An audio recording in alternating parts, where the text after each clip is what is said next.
They shot him twice, then threw him overboard with his wheelchair, and that's not even the craziest part about the life of Achille Lauro.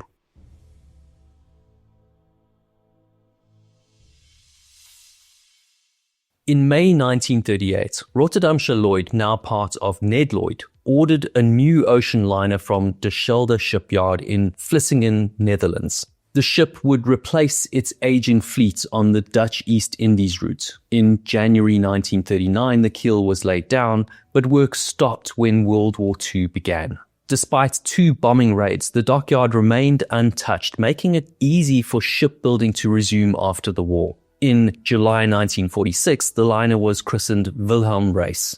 It was named after the grandson of the shipping line's founder, who was killed by the Gestapo during the war. Rotterdamse Lloyd was renamed Royal Rotterdamse Lloyd. The royal prefix was granted to honor its service during the war.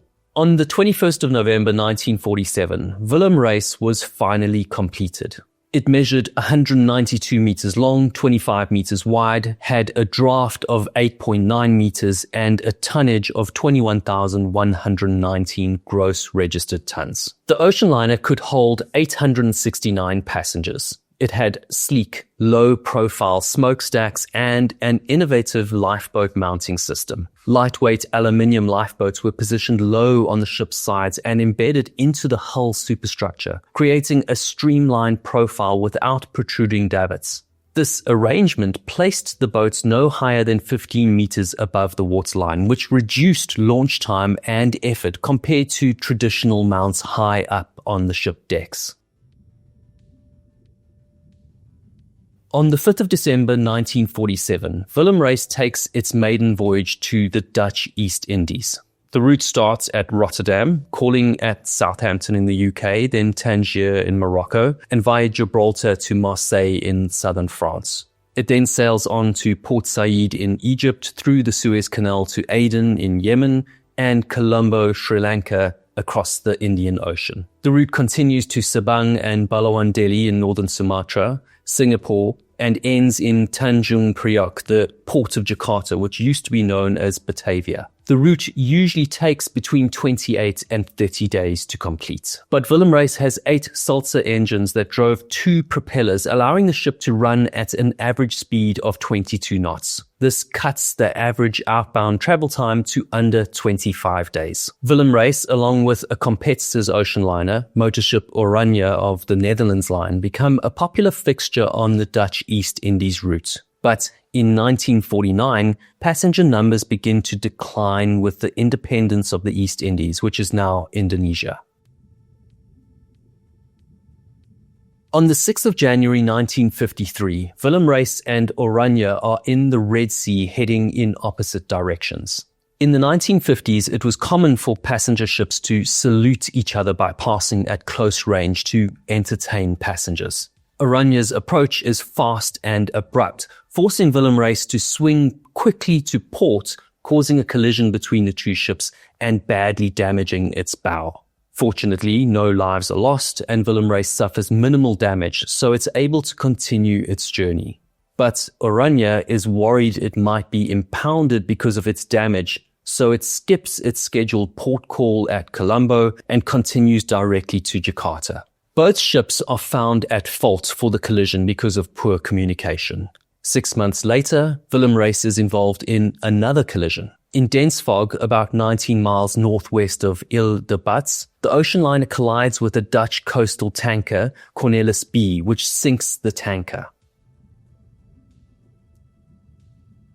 In 1958, Royal Rotterdamse Lloyd and the Netherlands Line sign an agreement to create a round-the-world passenger service. The joint fleet will sail under the banner of the Royal Dutch Mail Ships, together with Oranje and Johan van Oldenbarneveld, which is renamed twin-screw motorship Laconia.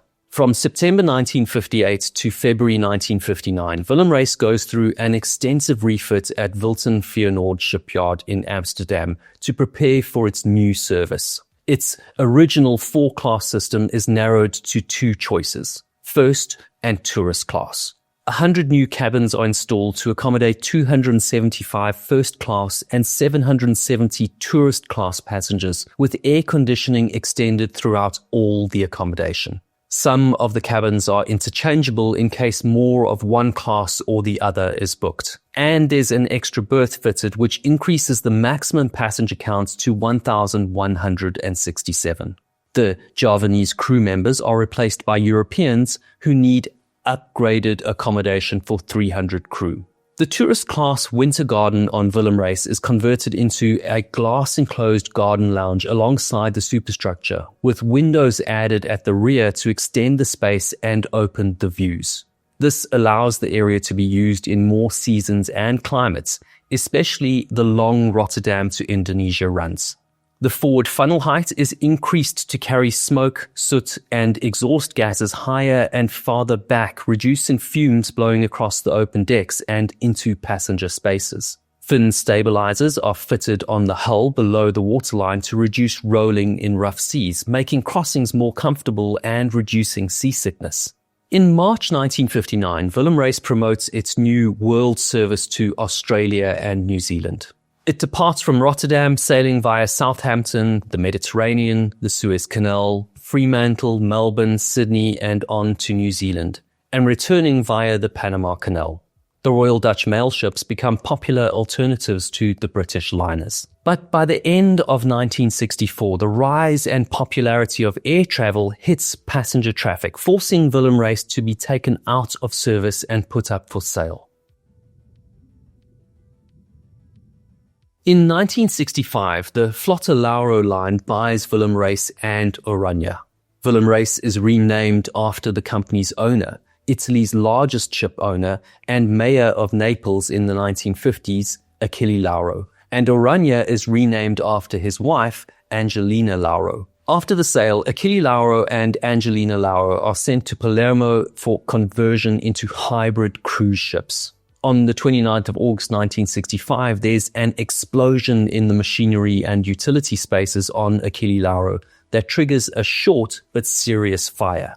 The fire is brought under control quickly with no large-scale structural damage, but it delays the refit significantly. The second refit of Achille Lauro includes a major superstructure extension, adding 4 meters to the bow. The funnel heights are increased with new smoke dispersers. Glass walls are added to protect the forward promenade deck and new first-class pools. Accommodation is adapted for a new cruise-focused customer. The complete remake of Achille Lauro transforms it into a modern liner, erasing the traces of its original pre-war design. Its hull is repainted blue in the cruise line's classic color, which is where Achille Lauro gets its nickname, the Blue Lady. In April 1966, Achille Lauro begins servicing Flotta Lauro Line's Australia route from Northern Europe to Sydney, Australia and Wellington, New Zealand. During one of its trips, it helps evacuate the families of British servicemen caught up in unrest in Yemen, leading to the end of British rule in the country. Achille Lauro makes one of the last northbound transits through the Suez Canal before it's closed during the 1967 Six-Day War between Israel and a coalition of Arab states. In 1972, Achille Lauro undergoes a third conversion at a Genoa shipyard in Italy to fully transition from liner service to a dedicated cruise ship.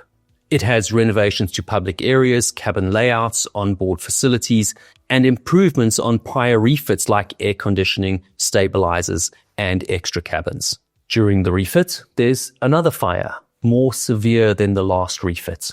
The fire causes significant damage and an extra 5 months of repairs. Following its renovations and repairs, Achille Lauro ends its ocean liner voyages and starts its new life as a dedicated cruise ship, accommodating up to 1,167 passengers across 6 decks. In April 1975, while transiting the Dardanelles Straits, Achille Lauro accidentally rammed the Lebanese cattle carrier Yusuf. The collision happens in a narrow, busy waterway with high traffic. Yusuf sinks quickly and 1 crew member dies. Achille Lauro takes some damage but continues cruising after repairs. The following year, the Italian financial police seize Achille Lauro at Genoa as part of an investigation into illegal onboard gambling operations run by the Flotta Lauro lines. The seizure comes after reports of unauthorized casino activity and possible tax evasion during cruises. The ship is held in port, which puts a short stop on operations. In December 1981, a fire breaks out in a bar and 3 passengers are killed during the evacuation. It suffers extensive damage and is taken out of service. In 1982, it's laid up in the Canary Islands when Lauro Lines goes bankrupt and creditors seize the ship. It's held for about a year as legal battles unfold over the company's debts. Italian authorities eventually intervene and Achille Lauro returns to Genoa.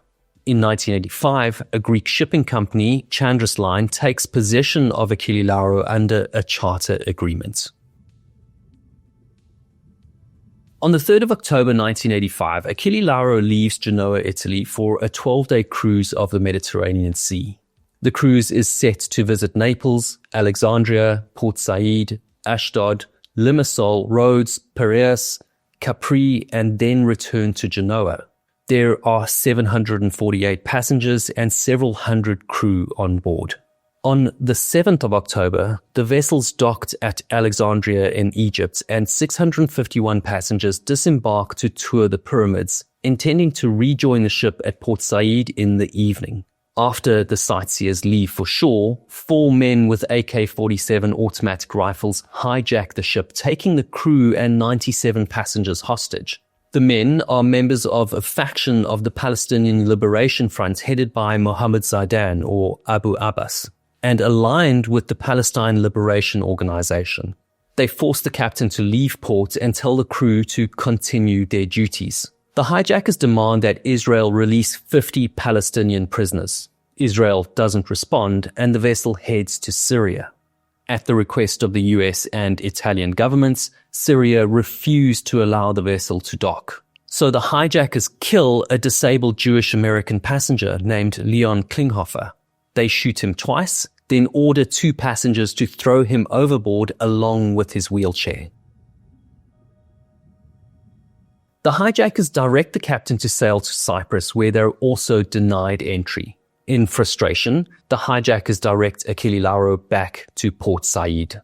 After 2 days of negotiations, Egypt grant the hijackers demands of safe passage through Egypt and immunity from prosecution in exchange for the release of the hostages on board the ship. The hijackers are flown in an Egypt Air 737 airliner to Tunisia. Midway, the aircraft is intercepted by 7 US Navy F-14 Tomcat fighter jets from the aircraft carrier USS Saratoga. The aircraft is forced to land at Naval Air Station Sigonella, a NATO base in Sicily where US Delta Force surround the plane. Then, the Italian Air Force and police surround the Delta Force, and they all argue over who gets custody of the hijackers. The incident, known as the Sigonella Crisis, is resolved with the US forces withdrawing and Italian authorities taking the win. But that damages diplomatic relations between the US and Italy and Egypt for good measure.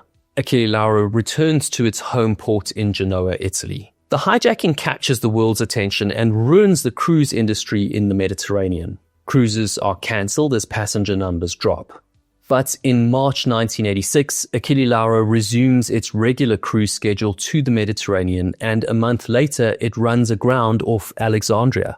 After 7 hours, it's pulled free without any damage. In 1987, the Flotta Lauro line is taken over by Mediterranean Shipping Company, better known these days as MSC Cruises, and the new company is called Star Lauro. Achille Lauro is given a new life in Australia, where the Blue Lady is chartered for a month and used as an accommodation ship in Fremantle, Western Australia during the America's Cup yacht races. In the early 1990s, Achille Lauro runs an Australia route passing through Cape Town, South Africa, and making trips to places in the South Pacific like New Caledonia and Vanuatu. In the evening of the 30th of November 1994, Achille Lauro is en route to South Africa with 979 passengers and crew on board. 50 miles off the Somali coast, a fire starts in the engine room. A crankcase explodes, allowing cooling oil to enter the exhaust system, which ignites an intense oil fire. Nobody notices the fire until it's already burning out of control. The crew attempt to fight the engine room fire using onboard hoses and water drawn from the swimming pool. Pouring water over the oil fire simply spreads the flames and makes the situation worse. The captain makes the decision to gather all passengers on the top decks and prepare to abandon ship. The ship's cruise director and staff rise to the occasion to calm and shepherd passengers into groups for evacuation. The passengers are organized by nationality so everyone can understand instructions in their own language. Among the staff is Moss Hills, a guitarist who helped rescue passengers when the Oceanus sank 3 years earlier. I've made a video about how Moss Hills rescued the passengers when the captain and crew abandoned the sinking ship, which I'll link here. An elderly German passenger needs to go back to his room to get his heart medicine, but no passenger is allowed to go back to their cabin as the fire and smoke spreads. So Moss Hills wraps his face with thick wet towels and goes into the burning ship. Halfway through, the smoke is so thick that he can't breathe. He turns back and finds the fire screen door in the hallway has shut and locked behind him. But he's able to find an exit door that leads to a small bar on the pool deck and out into the open. The following morning, after almost 7 hours, their efforts to contain the fire fail and the blaze spreads rapidly. Water pumped down into the engine room to suppress the fire creates a new problem. The ship has taken on a list and the fire is spreading. At 5 o'clock in the morning, the captain gives the order to abandon ship. The flames spread towards the last 2 lifeboats hanging from the side of the ship, leaving some crew and passengers stranded, including Moss Hills. He and the remaining crew direct the passengers towards inflatable life rafts at the stern. At the same time, one of the rigid lifeboats already in the water drifts towards the stern. Inflatable life rafts are kept on deck inside a fiberglass pod that opens when it hits the water. 2 crew members lift one over the side of the ship. The raft lands in the rigid lifeboat that's drifted under the stern, killing a British passenger and injuring 8 others. Passengers and crew in the lifeboat push the life raft into the water. Moss and the other passengers climb 15 meters down a swinging rope ladder. They drop into the water and swim to the inflatable life raft. Moss and the crew pull the elderly passengers into the life raft. A Panamanian-registered tanker, Hawaiian King, is the first to arrive at the scene, responding to Achille Lauro's mayday call. It rescues most of the passengers. A total of 10 vessels respond, including 2 American warships, the cruiser USS Gettysburg and the frigate USS Halliburton. The survivors are taken to ports in Djibouti and Mombasa in Kenya. The next day, on the 2nd of December, Italian fire tugboats arrive to tow the charred remains of Achille Lauro. But before they can assess the damage, at 1810 there's an explosion from a water tank that bursts under the pressure from the steam building up in the heat of the fire. The Blue Lady capsizes and sinks. Unfortunately, Moss Hills didn't get the medicine and the elderly man died from a heart attack on a lifeboat later in the night. A Dutch woman died and another elderly Dutch man was never found. Along with the passenger in the lifeboat, that brings the death toll to 4. The Achille Lauro sank about 100 nautical miles off the Somali coast in the Indian Ocean. The water depth ranges from 4,000 to 5,000 meters, which is deeper than the Titanic at 3,800 meters. After Achille Lauro sank, Star Lauro collected $17.2 million from insurance, equivalent to about $40 million in 2025. The 4 hijackers were tried in Italy along with 11 accomplices, with sentences ranging from 15 to 30 years in prison. Star Lauro became MSC Cruises and currently ranks 3rd globally in passenger capacity for cruise operators. For more disasters, click the video on screen now.